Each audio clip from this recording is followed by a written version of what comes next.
September 1940, North Atlantic. Before sunrise. The sea is calm. Too calm. A German U-boat drifts just beneath the surface, its diesel engines idling softly. Inside, the air is thick with oil fumes and sweat. Men whisper. Someone counts seconds under his breath. Then the order comes. Periscope up. The commander presses his eye to the lens and smiles. A target that can't escape. Ahead, barely visible through the grey Atlantic mist, is a merchant convoy. Slow. Heavy. Defenseless. British flags flap lazily from the sterns. Smoke trails upward, marking their position like a signal flare. They have escorts. But the escorts are blind. The U-boat commander knows it. Everyone does. The perfect weapon.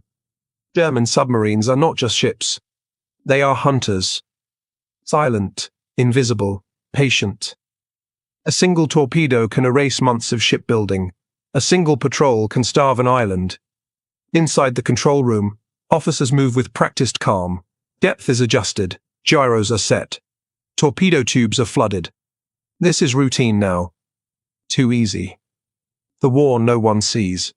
Above the waves, sailors think they are safe. Below them, death glides silently. The Germans call this der glückliche Zeit, the happy time. British shipping losses climb every week. Tankers burn. Cargo ships vanish without warning. And there is nothing the Allies can do about it. Or so it seems. Confidence turns into arrogance. U-boat captains begin to boast. Some paint kill marks on their conning towers. Others keep personal scorecards. Success becomes expected. They surface at night. They fire from close range. They attack inside harbors. The ocean belongs to them. The Allies are guessing. British escorts rely on sonar that barely works. Convoys zigzag blindly. Depth charges are dropped more in hope than certainty. Most attacks miss. Most submarines escape. Every German crew believes the same thing. This will never change. A false sense of victory. By 1941, German submarines are sinking ships faster than Britain can replace them. The math looks simple. Sink enough ships. Starve the island. Win the war without invading. Even Berlin believes it. Admiral Karl Dönitz is convinced submarines will decide everything. And for a moment, he is right. The Americans watch quietly. Across the Atlantic, the United States is not yet fully in the war. But it is watching. Every sinking. Every report. Every pattern. And while German commanders celebrate, someone else is learning. The mistake no one notices. U-boats transmit constantly. Position reports. Contact reports. Victory claims. They trust encryption. They trust distance. They trust the ocean. They do not realize they are leaving fingerprints everywhere. The calm before the shift. For now, the German crews return to port as heroes. Bands play. Medals are awarded. Newspapers praise them as the wolves of the sea. But beneath the surface, the balance is already starting to move. Slowly, quietly, because the Allies are about to stop guessing. And once the ocean starts listening back, the hunters will become the hunted. Early 1942. Western Atlantic. Night. The U-boat surfaces calmly. No alarms. No searchlights. No danger. The commander steps onto the bridge, breathing in cold ocean air. He feels untouchable.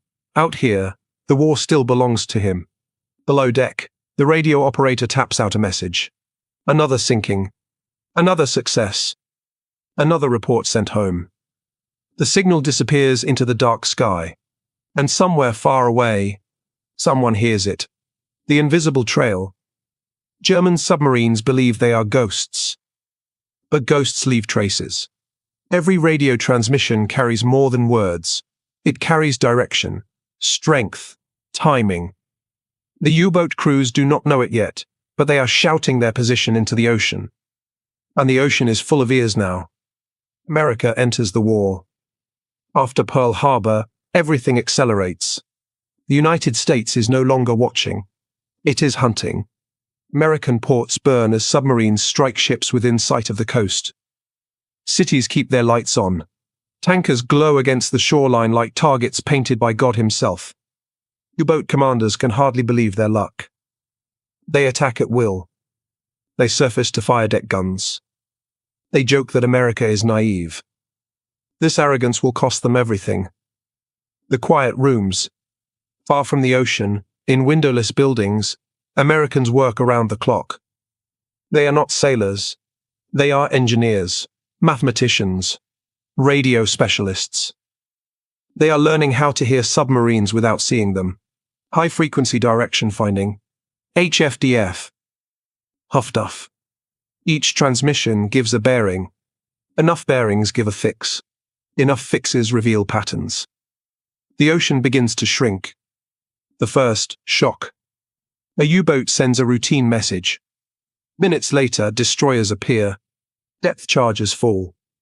Explosions shake the hull. The submarine dives desperately, crewmen gripping pipes and valves, praying the charges are random. They are not. For the first time, a U-boat is hunted with precision. It escapes. Barely. The commander reports the incident. Berlin dismisses it. Coincidence. Patterns become weapons. More incidents follow. More submarines are forced deep. More attacks feel uncomfortably accurate. Still, losses are acceptable. Sinkings continue. But something feels different. The escorts are reacting faster. Convoys are changing course. The ocean is no longer blind. The American advantage. The United States does not try to build better submarines. It builds systems. Escort groups train endlessly. Sonar improves. Radar appears on ships and aircraft. Planes patrol far beyond the horizon. Most importantly, Americans share information. What one ship learns, all ships learn. The Germans do not. The warning ignored. Some U-boat commanders sense the change. They recommend radio silence. Shorter patrols. Different tactics. Dönitz listens politely, then orders more submarines to sea. Victory still seems close, and the numbers still favor Germany. For now, the trap tightens. Each patrol teaches the Allies more. Each transmission sharpens their maps. The ocean becomes smaller. Routes become predictable. By mid-1942, German submarines are still sinking ships, but they are no longer escaping cleanly. And in the next section, the change will become impossible to ignore, because the Allies are about to stop reacting. They are about to start waiting. And when submarines surface expecting easy prey, they will find something else entirely. Mid-1942. North Atlantic. Grey skies, heavy seas. The U-boat captain studies the horizon through his binoculars. Nothing. No smoke. No silhouettes. No easy targets. This is new. The convoys learn discipline. Months earlier, merchant ships wandered alone. Now they move in tight formation. Convoys stretch for miles, protected by destroyers, corvettes, and aircraft that never seem to leave. Ships zigzag methodically. Escorts hold position. Every movement feels rehearsed. This is not fear. It is learning. The sound beneath the waves. Below the surface, the U-boat crew hears something unfamiliar. A rhythmic ping. Sonar. Once unreliable, now sharp and persistent. The captain orders a course change. The sound follows. He dives deeper. The sound follows. Depth charges explode closer than before, shaking the hull violently. Gauges rattle. Lights flicker. The crew realizes something chilling. They are no longer being guessed at. They are being tracked. Hunter-killer groups. The Allies stop tying escorts to convoys alone. They form hunter-killer groups. Their mission is not defense. It is pursuit. Escort carriers launch aircraft that sweep wide arcs of ocean. Destroyers roam aggressively, searching for any hint of a submarine. The sea becomes hostile territory. Air power changes everything. Submarines are strongest when unseen. Aircraft take that away. Long-range patrol planes close the mid-Atlantic gap that once protected U-boats. Radar finds periscopes. Ley lights expose submarines at night. Surfacing becomes dangerous. Remaining submerged becomes deadly. There is no safe choice anymore. A captain's doubt. A veteran U-boat commander writes in his log. The enemy reacts too quickly now. It is as if he knows where we will be. He is not wrong. He simply does not know why. Losses begin to mount. One submarine disappears. Then another. Then 3 in a single week. Crews who once returned as heroes do not return at all. Messages go unanswered. Ports wait. Families wait. Berlin begins to notice. The numbers shift. In 1941, submarines sank ships faster than they were built. By late 1942, the balance changes.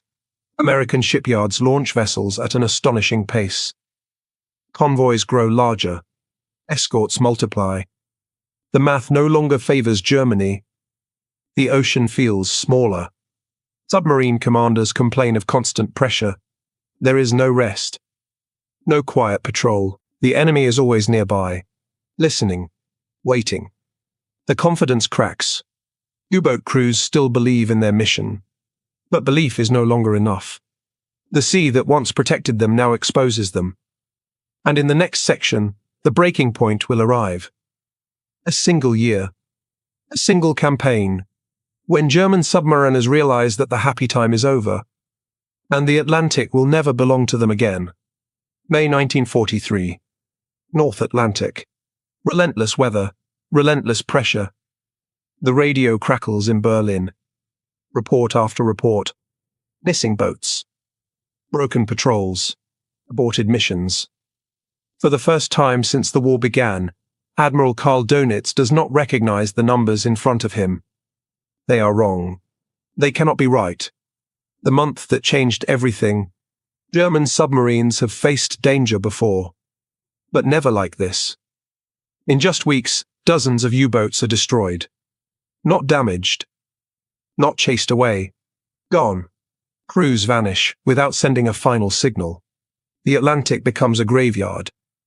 No safe depth. Submarines dive deeper. The Allies follow. New depth charges explode at precise depths. Sonar holds contact longer. Escorts coordinate attacks with chilling efficiency. Submariners begin to understand a horrifying truth. There is no hiding place anymore. The enemy waits. Hunter-killer groups circle suspected patrol zones. They do not rush. They wait. When a submarine surfaces to recharge batteries, radar finds it instantly. Aircraft appear out of nowhere. Bombs fall before the U-boat can dive. Some captains never even see their attackers. The tools are no longer enough. Germany introduces new countermeasures. Decoys. Radar detectors. New tactics. They help briefly. Then the Allies adapt again. Each solution lasts weeks. The enemy's learning curve is faster. Morale breaks. Survivors return to port changed. Silent. Older. Haunted. They speak of constant fear. Of being hunted day and night. Of comrades lost without warning. The myth of invincibility is gone. Dönitz faces reality. By the end of May, the numbers are undeniable. Submarine losses are unsustainable. For the first time, Dönitz orders a large-scale withdrawal. It is an admission few expected. The Atlantic is no longer winnable. The celebration ends. The happy time is officially over. What began as dominance has turned into disaster. German submarines retreat. And with them goes Germany's last realistic chance to choke Britain into submission. A war decided quietly. There is no single battle to mark this moment. No surrender, just absence. Convoys sail with fewer losses. Supplies flow freely. Troops and equipment cross the ocean without interruption. The Allies now control the sea. The question remains, German commanders ask themselves how this happened so quickly. They blame technology. They blame numbers. They blame fate. They do not yet understand the full truth, that the ocean did not turn against them by chance. It was taught to listen. And in the next section, we will see how the defeat of the U-boats reshaped the entire war. Far beyond the Atlantic, summer 1943. Atlantic crossings, day and night. The sea lanes are busy again. Not cautiously, not nervously, confidently. Convoys move in long, steady lines from North America to Britain. Cargo ships carry tanks, trucks, fuel, food, aircraft parts. The lifeblood of modern war flows without interruption. This is what the U-boats were meant to stop. They have failed. A silent victory. There is no parade for this moment. No headlines. But it may be the most important victory of the war so far. Because once supplies move freely, everything else becomes possible. Britain breathes again. For years, Britain lived with rationing and fear. Every lost convoy meant empty shelves, idle factories, delayed operations. Now warehouses fill. Fuel reserves rise. Ammunition stockpiles grow. Training accelerates. The island is no longer under siege. America's true power unleashed. The United States does not just ship weapons. It ships scale. Factories produce faster than anyone imagined. Shipyards launch vessels weekly. Trucks roll off assembly lines in endless streams. None of it matters if it cannot cross the ocean. Now it can. And it does. The shape of future battles. With the Atlantic secure, Allied planners think bigger. Much bigger. North Africa. Italy. France. Operations that once seemed reckless now look achievable. The war is no longer defensive. It is becoming deliberate. Germany feels the pressure. On the Eastern Front, German units notice shortages. Fuel arrives late. Spare parts are scarce. Replacements thin. The Allies, meanwhile, seem endless. Every destroyed tank is replaced. Every lost plane is matched by 3 more. The imbalance widens. The submarines lost purpose. U-boats still patrol. But they are shadows of their former selves. They avoid contact. They flee at the first sign of aircraft. They rarely attack convoys directly. The hunter has become prey. A new kind of confidence. Allied sailors feel it. The tension that once haunted every crossing fades. They trust their escorts. They trust their aircraft. They trust the systems watching the sea. Fear does not disappear, but control replaces chaos. The strategic shift. Historians later argue over turning points. Stalingrad. Midway. El Alamein.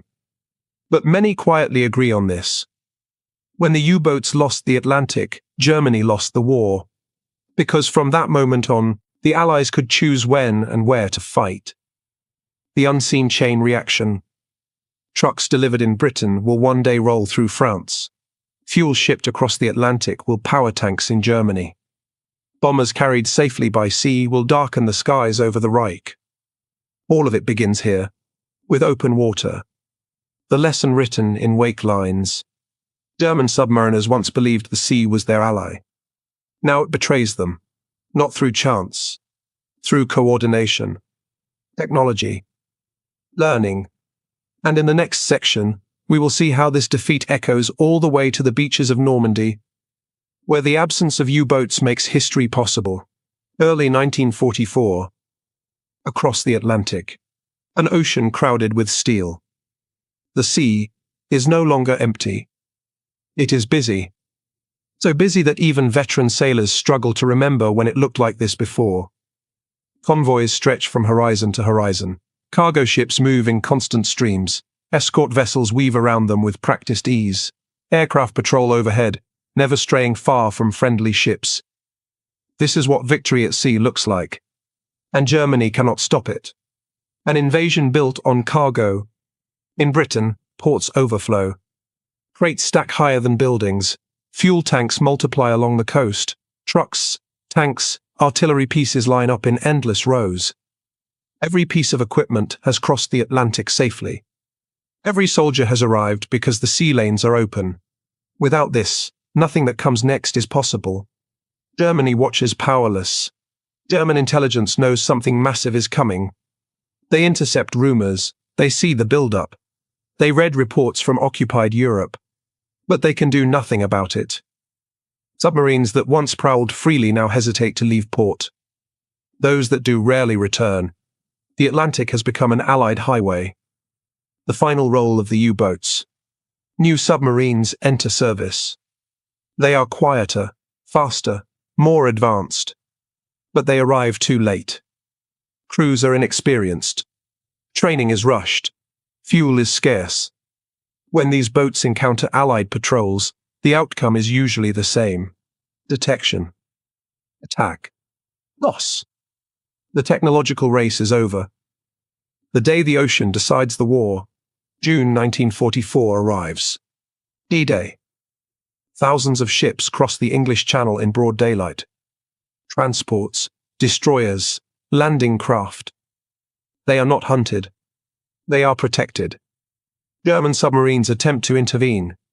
Most never get close. Air patrols find them first. Escorts drive them away or destroy them. The invasion proceeds. Unstoppable. The silence beneath the waves. For German submariners listening on hydrophones, the soundscape is overwhelming. Too many propellers. Too many escorts. Too much noise. There is no opening. No weakness. Just the steady movement of an enemy who controls the sea completely. From wolves to witnesses, the men who once hunted convoys now watch history pass above them. They cannot change it. They cannot slow it. They can only survive it. The strategic reality. With the Atlantic secured, the Allies fight a war of choice. They choose when to land. They choose where to advance. They choose how fast to move. Germany fights a war of reaction. And reaction is never enough. The submarine war ends quietly. There is no final battle. No last stand. Just fewer patrols. Shorter missions. More boats staying in harbour. The submarine war fades not with a bang, but with irrelevance. What remains? By the end of 1944, the outcome is clear. The Atlantic belongs to the Allies. And because it does, the land war is already lost for Germany. The U-boats were never defeated by one weapon. They were defeated by a system. And in the final section we will see why this matters far beyond World War II, and how the ocean learned a lesson it would never forget. Post-war years. After the guns fall silent. After the convoys stop. The Atlantic grows quiet again. Ships no longer sail in rigid formations. Escorts disperse. Aircraft patrols fade into memory. The ocean returns to what it has always been. Fast. Indifferent. Patient. But it is no longer the same ocean it was in 1939. A defeat that redefined war. Germany did not lose the Battle of the Atlantic because its submarines were weak. They were not. It lost because the nature of war changed faster than it could adapt. For centuries, the sea rewarded stealth and daring. World War II taught it something new. That information matters more than invisibility. What really killed the U-boats? It was not one invention, not sonar alone, not radar alone, not aircraft alone. It was integration. Signals intelligence, air power, surface escorts, industrial production, training and coordination. Each element fed the others. Each mistake was learned from. Each success was shared. The Allies built a system that remembered Germany's fatal limitation. The German Navy fought brilliantly, but it fought in isolation. Each submarine was a lone hunter. Each patrol a separate gamble. Each loss a dead end. When the Allies learned something, everyone learned it. When Germany learned something, it often died with the crew. The silent end of an era. After the war, surviving U-boat commanders write memoirs. They speak of early victories, of long patrols, of sudden, terrifying reversals. Many say the same thing in different words. At some point, the enemy always seemed to be waiting. They were the legacy beneath the waves.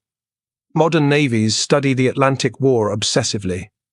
Every submarine doctrine since then is shaped by its lessons. Communications are minimized. Detection is assumed. Stealth is no longer enough. The ocean is no longer empty. It listens. The final irony: German submarine crews believed the sea would always protect them.